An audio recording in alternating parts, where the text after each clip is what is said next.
Պարոն Կարապետյան, այնուամենայնիվ 734,000 գուցե ավելի մարդ ըստ էության, գոնե այս հաշվարկների պայմաններում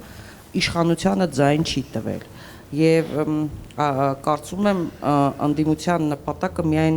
իշխանություն հանուն իշխանության չէր, այլ կանխելու Ալիևյան հակ անթուրքական այն ծրագրերը, որը պատրաստվում է իրականացնել Փաշինյանը, երեք Թուրքիայից արդեն ազգայնական ուժերի ղեկավարը Բաղչելին բառացի ուղիղ արդեն ասաց, որ առանց բաների, երկիմաստությունների բանի, ասում է ուղիղ պետք է ասել Զանգեզուրի միջանցքը դա Թուրանի ճանապարհն է, որով իրենք փորձելու են թուրքական աշխարհը միավորել։ Ադրբեջանից ասում են, որ ՔՊ-ին հաջողության հասնելու համար իր հաջողությունը համարում են, որ սահմանադրությունը փոփոխեն ու արդեն Զանգեզուրի միջանցք, մյուս պլաններ իրագործեն, պետք է լինելու ընդդիմությունից գողանալ 7-8 ձայն, հա, իրենք հաշվարկները անում են, որ իրենց 71 ձայնը լրիվ ՔՊ-ի ձայնը բավական է, որպեսզի անեն։ Հիմա ըստ էության ընդդիմությունը կարևոր խնդիր ունի, որ չփոշիացնի այդ ձայները։ Ես ինչքան հասկացա ձեր նշած ճանապարհային քարտեզից, բայց վերջնական հասկանալի չի։ Մանդատները վերցնելու են, այդ թվում սահմանադրական դատարան են դիմելու, փողոցային պայքար է անելու, ճիշտ հասկացա, թե դեռ մանդատները վերցնելու հարցնել է այսպես դրված, որտեղ 734,000 ձայնը դա լուրջ ձայն է, հա, այսինքն դա այն է, ինչի չհասավ Նիկոլ Փաշինյանը, չէ, ինքը ուզում է սահմանադրական մեծամասնություն։ Հիմա բոլորի սպասումը դա է հստակ։ Ձեր կարծիքով եւ արդյոք այս հարցը արդեն քննարկվել է վերջնական վերցնել, չվերցնել, այդ որ ասում եք միասնական քայլեր անել։ Նայեք, բոլոր դեպքերում նորից եմ կրկնում, Նիկոլ Փաշինյանը չի հաղթել այս ընտրություններում։ Եթե վերցնենք այն ընդդիմադիր ուժերը, ովքեր այսպես ասած վառեցին ժողովրդի քվեները, եթե դա չբաշխվեր քաղաքացիական պայմանագիր ուժը չօգտվեր այդ քվեներից, բոլոր հաշվարկներով երևում է, որ իրենք չեն հաղթել այս ընտրություններում։ Բայց իրենք փորձում են գրանցեն դա որպես հաղթանակ։ Եվ ամենակարևորը իրենք եւ իրենց աջակցող ուժերը սկսեցին զարգացնել այն նարատիվները, որ ընդդիմությունը չպետք է վերցնի մանդատները։ Քանի որ եթե մանդատները ընդդիմությունը չի վերցնում, իրենք ստանում են հնարավորություն միանձնյա կառավարել ազգային ժողովում, բոլորս հասկանում ենք, որ կամ իրենք կօգնեն, կանցնեն այնպիսի ուժեր, ինչպիսին ասենք Արամ Սարգսյանը կամ կան անհասկանալի ուժեր նույնպես, ովքեր կապահովեն իրենց թե սահմանադրական մեծամասնություն, թե ցանկացած քվեարկություն, դրա համար մի կողմում այս խնդիրն է։ Երկրորդ կողմում իշխանության լեգիտիմություն ապահովելու խնդիրն է։ Ես ուզում եմ այդ հարցը քննարկելով ընդդիմադիր բոլոր ուժերի հետ մենք հասկանանք, կվերցնենք մենք մանդատները, չենք վերցնի մանդատները, մենք պայքարելու ենք, քանի որ մենք մեր պետությունը ունենալու է ոչ լեգիտիմ իշխանություն եւ ունենալու է Ադրբեջանի եւ Թուրքիայի ձևավորած մեխանիզմը Հայաստանում, որով տանելու են մեր երկիրը թրկացման եւ կործանման։ Մենք ամեն ինչ անելու ենք, խանգարենք այդ process-ներին։ Ինչ վերաբերվում է մանդատների վերցնելուն, մենք դեռ ժամանակ ունենք, մենք հիմա բողոքել ենք սահմանադրական դատարան, ակտիվ մասնակցելու ենք այդ process-ներին, քանի որ լինելու է բաց քննարկում սահմանադրական դատարանում։ Եվ այդ օրերին այն հանրահավաքը կլինի, որի մասին ես հայտնեցի, սահմանադրական դատարանը պարտավոր է կայացնել ճիշտ որոշում, քանի որ ոչ մեկը չի կասկածում, որ Բարգավաճ Հայաստան կուսակցությունը անցել է 4%-ի շեմը, բայց բոլորիս աչքի առաջ ինչպես իրենք չեղարկեցին ամենը երկու ընտրատարածք եւ այդ հարցին տվեցին ամբողջությամբ ապօրինի լուծում։ Դրա համար հույս ունենք Սահմանադրական դատարանում առաջին հերթին ճիշտ որոշում կայացվի, նոր ընտրություններ եթե պետք է անցկացվի։ Սահմանադրական դատարանից։ Հույսեր ունենք, որպեսզի Սահմանադրական դատարանը կայացնի ճիշտ որոշում։ Դրա համար հիմա հայտարարում եմ այն կուսակցությունները, ովքեր իրոք ցանկություն ունեն, ովքեր իրոք պայքարում են, ովքեր 7 խաղ չեն խաղում Փաշինյանի հետ, մասնակցեն այս process-ներին, բաց, թափանցիկ, մեր ժողովուրդը պետք է տեսնի, որ ուժերը իրոք պայքարում են Փաշինյանի դեմ, որ ուժերը օգնում են Փաշինյանին, բայց խաղում են ընդդիմադիր դիրքերից։ Մենք պետք է դա բացահայտենք մեր ժողովրդի առաջ։ Այս հարցին լրացում անեմ, շատերի մտավախությունը դուք եք լսել այդ մասին, որ ՔՊ-ն կարող է, ինչպես ադրբեջանցիներն էլ ասեն, այդ 7-8 կամ 9 ձայնը անասնագողություն տերմինը մեր քաղաքական միջավայրում արդեն շատ ակտուալ տերմին է, որ կարողանան վերցնել, հա, ընդդիմադիր ուժերից գողանան, մարդագողություն անեն,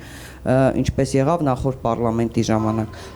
Դրա հետ կապված նույնիսկ ասում են պետք է թուղթ ստորագրեն, նոտարով հաստատեն, ՀՀ-ում հայտարարություն անեն եւ այլն։ Ոնց եք դա կանխելու, սա դրան հավելել։ Եվ երկրորդ հարցը, այս լրացում էր ինձ կներեք, եւ երկրորդ հարցը Նիկոլ Փաշինյանը գինը այս ընտրություններում, այսպես ասած, ճակերտավոր հաղթելու, հա, որ այդ Թրամփով, Մակրոններով, չգիտեմ, Ռուսաստան լինի, Թուրքիա, Ադրբեջան, գինը պարզ է։ Զանգեզուրի միջանցք, հա, Սյունիք, հակառուսականություն, այս ամեն ինչն է։ Գինը դա է։ Հիմա արդեն այդ երկրները իրենից ասում են տղա ջան, ժամանակն է, պիտի վճարես։ Ընդդիմությունը դուք պատրաստ եք այդ գնի տակ մտնել, հա, նրանք, որովհետև դուք ասում եք պիտի դիմենք այդ երկրների ղեկավարներին, դեսպաններին, այդ դեսպանները եկել են, օրինակ ձեզ տեսել։ Ինձ շատ հետաքրքիր է, որովհետև դուք ընդդիմության առաջնորդը կալանավորված եւ կալանքի տակ, տնային կալանքի տակ չէր կարողանում Քարոզ Արշավանցնել։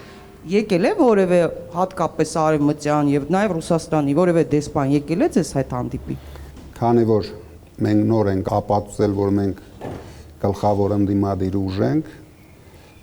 հույս ունենք դեսպաները դրա վրա լուրջ ուշադրություն դարձնեն։ Եվ մենք ցույց տվեցինք, որ մենք մեծ ուժ ենք։ Մենք նույնիսկ հաղթող ուժ ենք։ Դրա համար ես հույս ունեմ, իրանք դրան շատ ուշադիր կլինեն։ Մինչև հիմա իհարկե ոչ մի հանդիպում չի եղել, բայց ես հույս ունեմ իրենք էլ հիմա կհասկանան ինչ խնդիրների առաջ կանգնեցրեցին իրենք հայ ժողովրդին, քանի որ իրենք էլ իրեն ձևով մասնակցեցին այս ապօրինություններին, դա ոչ միայն արևմտյան երկրների, ես հույս ունեմ նույնիսկ Ռուսաստանի դեսպանն էլ ուշադիր կլինի այս հարցերին, քանի որ բացարձակ ապօրինություններով կատարված ընտրություններ են, նույնիսկ աշխարհի մասշտաբով, ոչ միայն Հայաստանի կամ ՍՆԳ-ի տարածքում։ Այսպիսի ընտրություններ ինձ թվում է ոչ մեկը աշխարհում չի տեսել, երբ ընտրության օրը, ընտրությունից 1 օր առաջ ձերբակալվում են կոնկրետ մեր քաղաքական ուժի բոլոր գլխավոր գործող մարդիկ, բոլորը, շտաբերի պետերը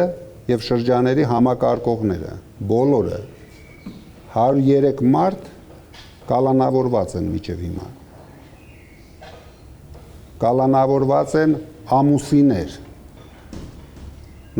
Դա նոնսենս է աշխարհի մասշտաբով։ Դրա համար դրան պետք է ուշադրություն դարձնեն բոլոր դեսպանները։ Իսկ ինչ վերաբերվում է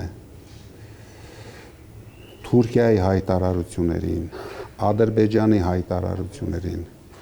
դա հավատացեք առաջին քայլերն են։ Մենք ամբողջ ընտրաշավի ժամանակ զգուշացնում էինք 300,000 ադրբեջանցիների մասին։ Մենք զգուշացնում էինք Ալիևի հայտարարությունների մասին, Ալիևի վտանգավոր հայտարարությունների մասին։ Եվ մենք շարունակելու ենք զգուշացնենք մեր ժողովրդին սպասվող վտանգների մասին։ Ես ոչ մի կասկած չունեմ, որ Թուրքիան ունի նպատակ, դրա համար ես ասում էի, որ այս ծրագրի մեջ մասնակցում են գորժ գայլերը։ Եվ այդպիսի գորժ գայլեր հաստատ մենք տեսնենք մեր ազգային ժողովում։ Կոնկրետ գորժ գայլերի ներկայացուցիչներին։ Դրա համար մենք հարկ ենք համարում նորից զգուշացնենք, նորից պայքարենք, որովհետև մենք եթե չենք պայքարում, մենք տեսնենք այդ ամեն ինչը մեր կյանքում։ Ինչ կանել իրենց հայտարարություններով փորձեն կարեն մեր վրա այդ ընտրակաշառքները, չգիտեմ, տարբեր ձևերով եռագլուխ կուսակցություն, իրենք տեսան, որ արդեն եռագլուխը չկա, արդեն մենք 500,000 գլուխ ենք, 500,000 գլուխ են արդեն, ավելի ճիշտ նույնիսկ 800,000 գլուխ են, եթե համարենք փոքր կուսակցությունների, չէ, փոքր կուսակցությունների հավաքած ձայներն էլ 6-700,000 գլուխ ենք, իրենք գործ պետք է ունենան ոչ թե 3 գլխի հետ, իրենք հիմա պետք է գործ ունենան արդեն 6-700,000 գլխի հետ եւ այդ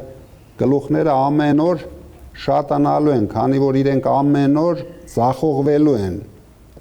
Դուք հիմա տեսնում եք առաջին քայլերը ամբողջությամբ ոչնչացնում են Հայաստանում գյուղատնտեսությունը, ամբողջությամբ։ Ինչ կանել ուզես փողերով խրախուսես մարդկանց խապես նորից, բայց դա շատ ժամանակավոր բան է, եթե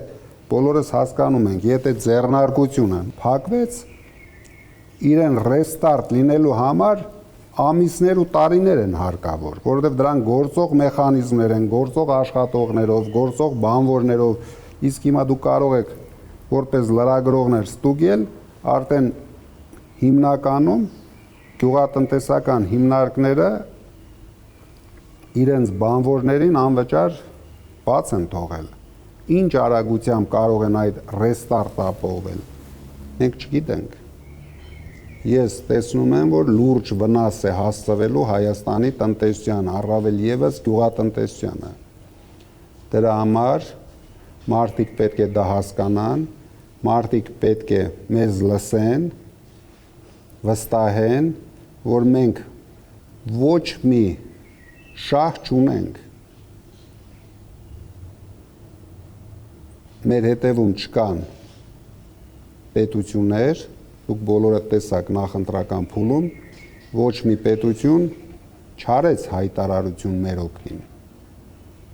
Դրա համար մենք հենվելու ենք մեր ժողովրդի վրա, ավելացնելու ենք մեր ժողովրդի վստահությունը մեր նկատմամբ, դրա համար համախմբելու ենք ընդդիմությանը, համախմբված ընդդիմության վստահությունը ունենալու է նոր էֆեկտ, սիներգիչսկի էֆեկտ։ Մենք հենվելու ենք այդ էֆեկտի վրա եւ ամեն քայլ ճիշտ գնահատելով կանենք մեր հաջորդ քայլերը։ Ինչ վերաբերվում է մանդատներին վերցնելուն, ես արդեն բացատրեցի, իհարկե Փաշինյանը եւ իր կողմնակիցները չեն ուզի մենք մանդատ վերցնենք։ Բայց մենք ուշադիր քննարկելու ենք, դրա համար ասում եմ, բաց քննարկումներ է լինելու, ուղիղ ետերում են լինելու այդ քննարկումները, որ մեր ժողովուրդը ճիշտ գնահատի բոլոր հարցերը, մանդատները ճիշտ է վերցնել, թե ճիշտ չի վերցնել։ Ընդդիմության մեջ դուք տեսնում եք շատ պատրաստված գրագետ մարդիկ կան, ավելի ճիշտ գնահատականներով, մեր ժողովուրդը դա նորից պետք է լսի։ Դրանից հետո մենք ունենք սահմանադրական դատարանի որոշումը, թեկուզ լավ կամ վատ, բայց դա լինելու է որոշում։ Մենք նույնպես ցույց կտանք ժողովրդին, որ այս մեխանիզմն է աշխատում։ Եթե վատ որոշում լինի, չկա սահմանադրական դատարան։ Երկրորդ թե մեկ օր առաջ մենք տեսանք, որ Հայաստանում գոյություն չունի կենտրոնական ընտրական հանձնաժողով։ 1 րոպեում ապօրինի որոշում կայացրեցին, մի ամբողջ կուսակցության հավաքած 60,000 ձայները դրեցին, ջրեցին։ Մենք հերթով պետք է ցույց տանք, բոլոր կառույցների ապօրինությունները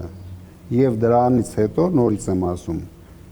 արդեն ամբողջական ընդդիմությունով որոշենք մեր հաջորդ ու գլխավոր քայլերը։ Անասնագողություն։ Ինչ վերաբերում է դրան։ Մենք ձևավորել ենք լավ թիմ, ես վստահ եմ ուժեղ թիմ, ես մեր մասով կարող եմ ասել։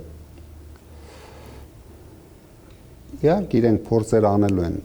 մենք իլյուզիաներ չունենք, բայց վստահ եմ մեր մարդկանց ուժի վրա,